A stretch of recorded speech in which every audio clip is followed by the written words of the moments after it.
اعوذ باللہ من الشیطان اللعین الرجیم بسم اللہ الرحمن الرحیم۔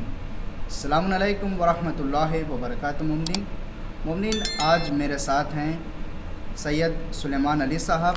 آج ہم بات کریں گے کہ وضو میں کون کون سی چیزیں ایسی ہیں جو کہ شرطیں ہیں۔ السلام علیکم ورحمۃ اللہ وبرکاتہ۔ علیکم السلام ورحمۃ اللہ وبرکاتہ۔ صاحب ایک سوال یہ ہے کہ جو وضو جو ہوتا ہے اس میں شرطیں کون کون سی ہیں؟ جی، وضو میں جو ہے 8 چیزیں جو ہیں شرط ہیں۔ یعنی شرط کا مطلب ہے کہ اگر وہ واقع نہیں ہوگی، اگر آپ اس کو عمل میں نہیں لائیں گے تو آپ کا وہ عمل نہیں متحقق ہوگا۔ یعنی ان 8 شرطوں میں سے اگر کوئی ایک نہ پائی جائے جی تو میرا وضو صحیح نہیں ہوگا۔ ہوگا ہی نہیں۔ جیسے مثال دے دوں پہلے، جیسے پانی کا پاک ہونا۔ اگر پانی نجس ہے تو آپ کا وضو ہو ہی نہیں سکتا، آپ چاہے 10 بار ہی وضو کر لیں لیکن وضو نہیں ہو سکتا شریعت کے حساب سے۔ تو 8 شرطیں ہیں، یعنی 8 کی 8 شرطیں متحقق ہو جائیں تب جا کے وضو آپ کا جو ہے تب صحیح ہوگا اور پھر آپ نماز ادا کر سکتے ہیں۔ اگر آپ کی ایک بھی شرط کم ہوئی وضو میں تو آپ کے وضو بھی صحیح نہیں ہوگا اور پھر اس کے بعد نماز بھی صحیح نہیں ہوگی۔ اچھا، مطلب یہ کہ اگر ہم نے جلدی وضو کر لیا اور ہمارا اگر چھوٹ گیا کہیں کے اوپر، مطلب اگر ہمارا وضو باطل ہو گیا تو نماز باطل ہو جائے؟ جی، وضو باطل ہوا تو آپ کی نماز بھی باطل ہو جائے گی۔ اچھا، وہ قبلہ شروط کیا کیا ہیں؟ جی، وہ شروط ہیں۔ پہلا تو یہ ہے کہ پانی، جیسے کہ سید سیستانی حفظہ اللہ نے جو ذکر کیا ہے، ہم یہاں پر جو ہے سیستانی صاحب کے مطابق بات کر رہے ہیں۔ ہو سکتا ہے دوسرے فقہاء اختلاف کرے کسی مسئلے میں، وہ نہیں، ہم سیستانی صاحب نے جو ذکر کیا ہے اس کی بات کر رہے ہیں۔ فرما رہے منہا طہارۃ الماء و اطلاقہ، پانی کیا ہو؟ طاہر ہو، پاک ہو اور مطلق ہو۔ مطلق یعنی مضاف نہ ہو، یعنی آپ جو ہے جیسے گلاب جل وغیرہ، گلاب جل ہے یا سنترے کا جوس ہے، سیب کا جوس ہے یا شربت ہے، یہ اسے کہتے ہیں پانی، لیکن پانی مضاف اسے کہتے ہیں۔ اس سے آپ وضو نہیں کر سکتے۔ یہ شربت ہو گیا، گلاب جل ہو گیا اور انار کا جوس ہو گیا، لیکن یہ تو پاک تو ہے۔ جی، پاک ہے لیکن آپ وضو نہیں کر سکتے اس سے وضو نہیں کر سکتے آپ۔ اچھا جی، پاک ہے، پی سکتے ہیں، استعمال کر سکتے ہیں، لیکن آپ وضو نہیں کر سکتے۔ جی، اور دوسری شرط کیا ہے؟ دوسری ہے کہ پانی مطلق پانی پاک ہو، یعنی نجس نہیں ہونا چاہیے۔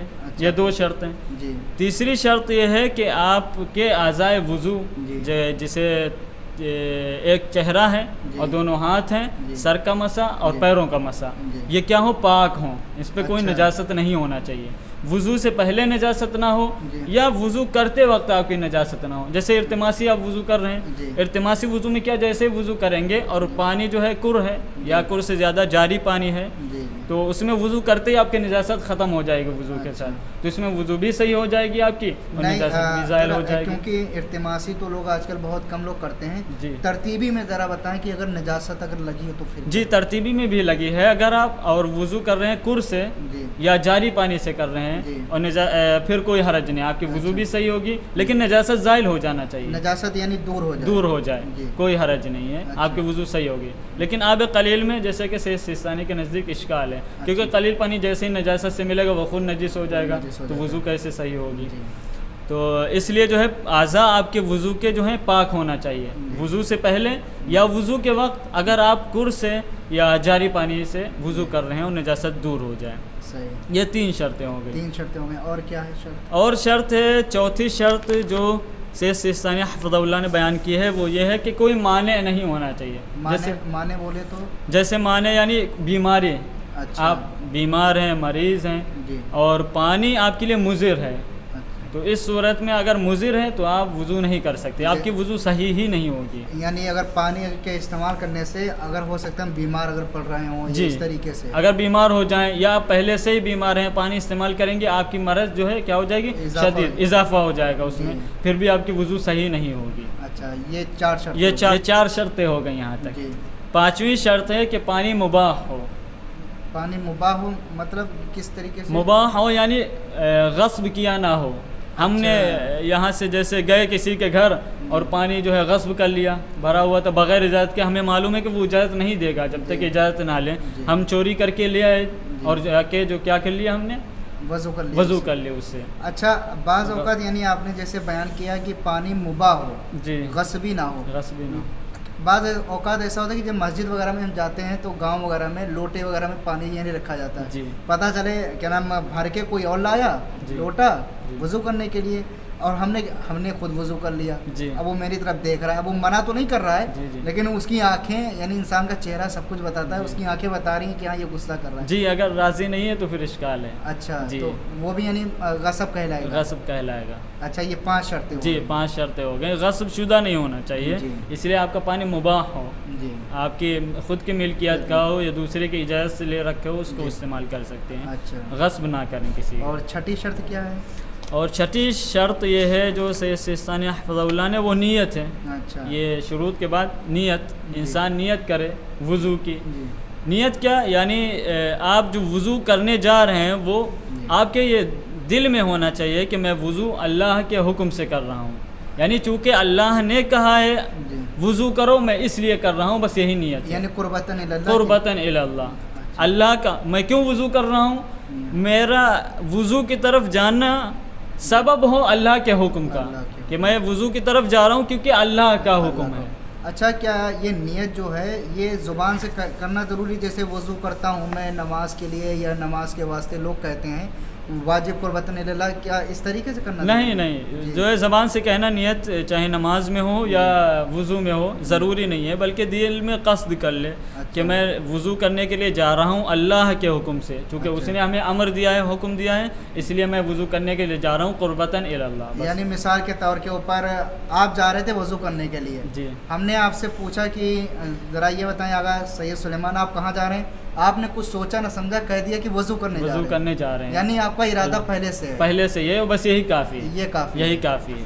اچھا یہ 6 شرطیں ہو گئی. جی یہ 6 شرطیں ہو گئی ہیں. جی. 7ویں شرط ہے موالات. یہ کیا چیز ہے موالات؟ یعنی موالات یعنی پے در پے.